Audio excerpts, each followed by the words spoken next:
Adamu ekyo mutamanyi buli kintu buli culture kati ndaba bawana speaker nti yazadde abalongo naye sibi mikolo gy'abalongo egiri mu Buganda mulimu n'okuwemula abalongo emirimu egyasuze giwemula gye giri awositiya ku makya bwefe byaffe twabikoze kizungu nga bawemudde ekiro naye omuvubuka omu yetuuka leete kati asiba enguudo ezi embooko 10 ku lubuto mumugaa nti oda ya Amini yavaawo. These are stupid people. Gwe tosobola kukererabo sipeesi era ogalaba mwabateeka sente mu banka mumusimba layini kirinde kibayitamu nekiri nibula yakijjayo kikuba empyo ne sente nemuzitwala. You don't know this society of ours. Do you know why every Nigerian is a rude person? To live in a country of 150 million people. Eyabaavu Nigeria nsinjavu nsi ya musanvu mu kusema amafuta aba Nigeria baganywa Cameroon nagamu bagagenda okubeera 40% of the Nigerian oil is stolen bayina omukutu mu ttaka gukatunda Brazil. Why? The military kuwamba kakati aba Nigeria bali aggressive lwa society namwe munyina okubeera aggressive society mwisi ya order mpi kwata kamotoka kesibedde kajjawo mob justice lwaki bayita justice lwaki si mob madness bwetukikola ekyo ate bakuvunaana ate kuki nokwata emotoka lwaki kasire eggwanga yali popular anti yali popular kuba yali munene nga ate munene ki discipline abantu bamuwagiranga tekasire eggwanga tajja mulongo singi bajja okulima ettaka lina batwakita amasasi tayina sente zigenda mu kooti abone batemamu emiti egiri nakyo ne basimba kalitunso okutunda ojja kukuba n'abatwala ente ku loole ojja kuba n'abatwala amatooke mu katale. These are their forests abo baveeko ebyesimbira. Yes, kakati I have only two things to talk about. Two, nti when I look at parliament crisis gyerimu nti ababaka baganye okujja abo opposition kubanga ye deputy speaker ye is using a populistic line ati sena bakola ki you are encouraging them. Are you running a coalition government? Nene yakomyewo yagambye batense but anti byonna bifu ono omukulu ali musi. Are we running a coalition government? A coalition government ebeeramu ebibiina bingi. When one party is disappointed mudde fresh elections. Kakati parliament is a parliament running on a coalition principle. Column wali wala biwe definition ya column. Nti column means a certain percentage of the opposition. Wali chira birudda. A column means a column. It was not defined deliberately. Singaba achikola nti column means that there is a percentage of the opposition back tegeera jakola. Why do you have a majority in parliament? Why should the president campaign for you to get 75%? Nandi museri na democracy etya ngaje bagamba banawe baba balina chebawulira tebakirizganisa nacho bali kabarezi namwe ne mukiriza how democracy namwe tibiriyo muzingo gamba nti government jo politics sibwali. Let me give you an example. Oba bana bato simanyi one cannot be subjected to a referendum. You right here ngate constitution indala.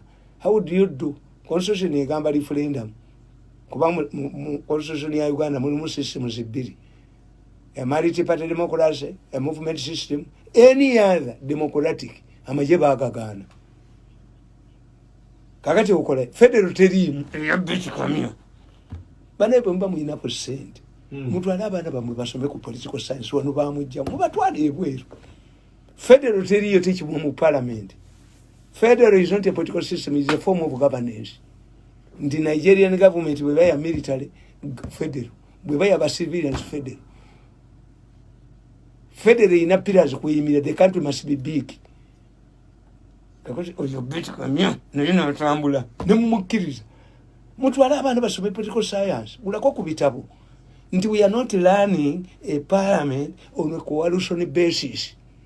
You have the majority. If you want to undermine parliamentary debate, deny it a quorum. But a quorum is not defined. No. Mulimu ebintu ngebite biriyo. Era nze ngende waffe mu kyalo. Noga kwata kilo 5. Ejinja lya kilo 5 na bubi yalimera kodda bagula kwa fukiro. Baina sukali bamuyita olutunku. Kilo za baleta amajani ga grams 5 na pime nyama. You don't know poverty. Timujimanyi. Nti owedduka ate ina jinja lya wafu kilo tacha atunda. Era bomugampimira kilo 5. Meka atiana nyama tachiulirangako oba olimba ayinza nokuba nti soko sasule oyo sukali gwe bapima w'amajani gwe bayita lutunku ettaka lya nanyonga otegeera nti omukazi yazadde oba omwana ayina olukusenti ate nga tebisoose kati nze we nakulyanga laatiri ya sukali egulemu sente 4 naye nga abantu basekula bikajjo ku kyalo tebeerangayo sente nti ntono zaali ntono wapi tewaki tewagula tebeerangayo sente owagulamuzi ye mugagga nalabye bamulanga eyeruweru. Yes. So you cannot paralyze a country when you have a majority in parliament. No. What's the purpose of having a majority in parliament? Kakati bano ekizibu kye balina I sympathize with them. Nti singa njagala okufuna ekintu nesanga office nizo kuga omanyi lwaki okinyimi siri munyankole siri mucholinga gwa aba mucholi wali kimuwadde. Do you know what happens? Okimuwa kakati bano bali mu opposition bano baba bulaka meyiringa. If there was a speaker or a deputy speaker atapa mu opposition singebe tebabikola. Lero bamanya nti bado bali mu opposition. Babagamba mmwe kati mmwe they are blackmailing them. Otherwise, Parliament can operate as which anti-column define a column. In a multi-party system, a column must have a certain a lot of pass must have a certain percentage of the opposition. But Parliament does not operate on morals. Politics does not operate on morals. Not at all. Kakati kijja kutegeeranga nibo mulaba muyine etteka limugenda okuyisanga bafuluma. You are setting a very dangerous precedent. Neche bakola kye kituufu.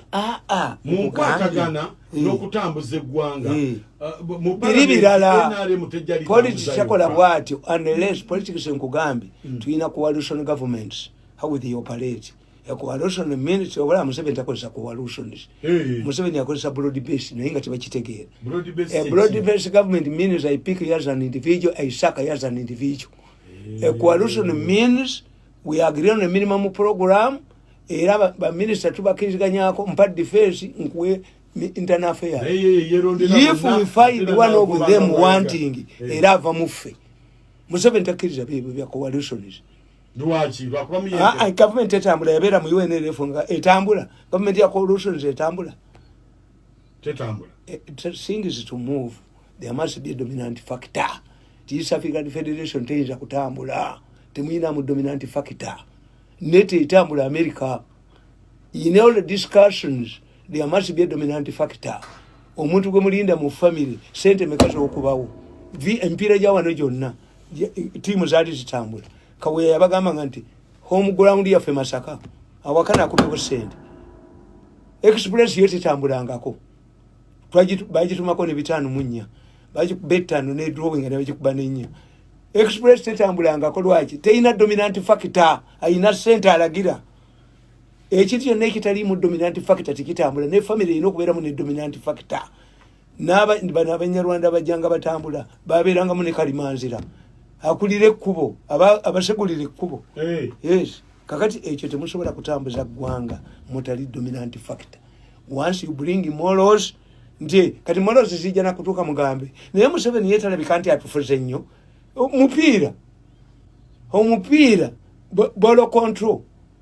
Lifu tafu wanne bannamwe mbawemu mugwenoonyeze. naye nga waliwo etteeka eryayita wano nga waliwo abali ebweru ne badda ne balizaayo eri ebisiyaga eryasooka eryaki eryebisiyaga eryebisiyaga kyeri bakozemu nze nayogera bwe kuuma ennyumayo omusiyazi akoze